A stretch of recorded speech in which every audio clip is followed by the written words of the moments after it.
Hi and welcome, Lisa here, bringing you another product reveal with the Thatched Slimline Embossing folder. Now the embossed design measures 3.5 inches wide by 8.5 inches in length. I'm going to lightly run my ink pad over the design. It really helps it pop up off of this white cardstock and you'll be able to see it just a little bit better. Now I do have a video featuring the Slimline embossing folders that just released today. I hope you'll check it out. I share some tips and techniques in it, and I'll have that linked at the end of this video for you. I do have a sample here I'm going to be sharing with you.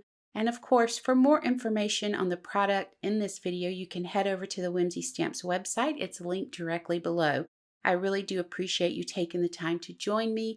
I hope you enjoyed the product reveal, and until next time, take care.